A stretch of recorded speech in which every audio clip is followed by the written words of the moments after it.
Is that correct? With Nick Robertson standing by? Yeah, Kevin Seitz. Okay, actually we're going to go to Kevin Seitz, who's in northern Iraq right now. Right. Kevin, what are you seeing in here? Yes, I can hear you.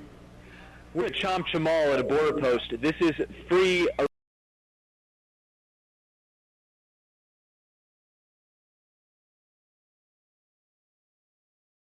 That's the area that he controls. Now, this has been a very active area in the last couple of days. We talked to the PUK commander here. He says that initially there were 6 tanks that were up on those hills, and he says they moved back towards Kirkuk. That's the oil-rich city of Kirkuk, possibly in their defense. Now, there's also been other activity. We talked to the mayor of Cham Chamal, which is a town of about 50,000 people. He said yesterday about 3 o'clock, Allied fighter jets flew over the city of Karahanjir. That's about 20 kilometers from here, and they also were fired back upon with anti-aircraft fire. Here, however, last night about 9 p.m., there apparently was a Katyusha rocket attack. I'm going to interview in a second the local PUK commander here, but what he says is that they counted 40 Katyusha rockets fired into this region towards the town of Sadan. Now, we don't know why they were fired in there, if there was any provocation, but that's one of the activities that happened here. Also, there's reports that Iraqi defectors came across this line a few days ago. So this has been a very active area so far in the early stages of this war. Now what I'd like to do is talk to Ibrahim Hoshid. He is the PUK commander. That's the Patriotic Union of Kurdistan. Now, you're not going to see my translator, Mohammed, off camera, but I'm going to talk to him and ask him a few questions. Ibrahim, can you tell us what happened last night at 9 p.m. when these Katyusha rockets went off?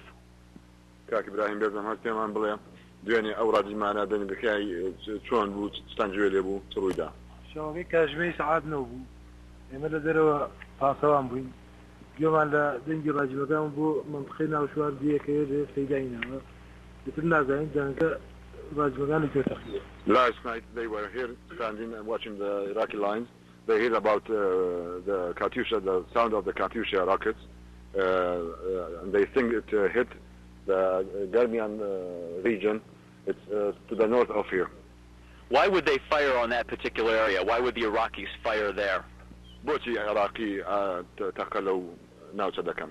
لبروي حالاتي الشر استا ايش بترسيل اخويا كجمجولا كان زيادي كدوا وك او جمجولانا كدرزبو ايش ما ترسيل اخويا كان لجيش امريكا.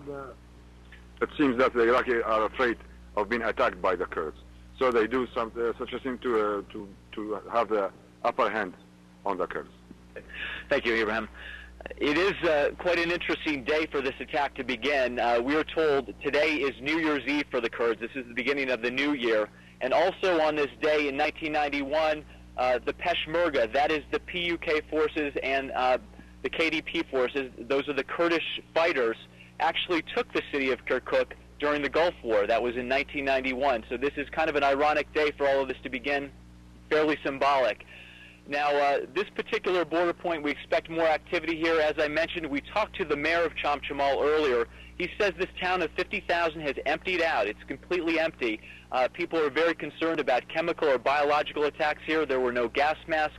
There's not a whole lot of protection, and this is in range of Iraqi artillery. So basically, people are afraid and have moved away from the region.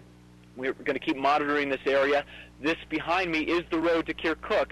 So if there's a major battle going on there, as everyone has mentioned, the fight to take those oil fields, this will be the road that we can travel in on to actually see that particular battle. Back to you. All right, Kevin, we have, of course, been hearing reports that the Iraqis have been trying to reinforce the area around Kirkuk, protecting perhaps those oil fields. I've got a question for you, though, Kevin. You're in PUK territory. The organization, I think, founded in 1975, and it's often considered the most Western-leaning, the most friendly toward the United States in that region. How has the mood there changed in the last 8 hours or so since word of the strike in Baghdad came? Is there a sense of things are going to be happening quickly, and is there a sense of they want things to happen quickly and they're ready to go? Well, I understand these people are obviously no friends of Saddam Hussein. They've suffered incredibly under his regime.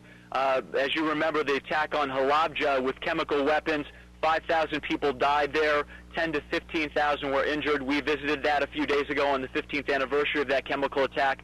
People there, across the board are going to be happy to see Saddam Hussein goes if that's what happens in this particular event. They're anxious for this to move on. There isn't word, however, that forces from here will actually move into Kirkuk. We talked to the local PUK commander. At this point, there has been reports that the PUK will come under U.S. command control, that their forces will operate under U.S. command.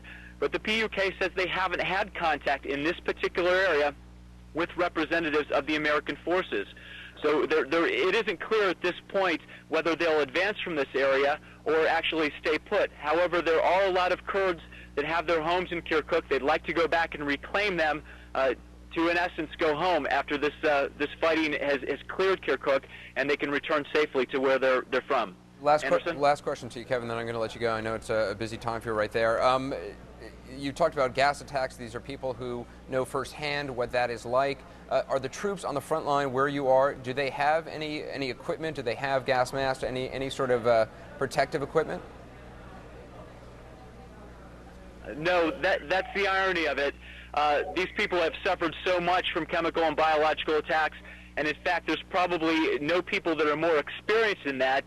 During the Iranian-Iraqi war from 1980 to 88, Saddam Hussein used chemical weapons 40 times. They've experienced this, they've suffered from it, yet there are not supplies here. There are very few supplies. We were in an Army surplus store recently in one of the markets in Sulaymaniyah. There were a handful of gas masks left. Most of them were not actually for the type of chemical or biological weapons that could occur here or that are in Saddam Hussein's stockpiles. So they have experienced those type of things, yet they're not protected against them. Anderson? Front lines, they remain defending their side. Kevin Seitz, thanks very much. Stay safe. Heidi? All right.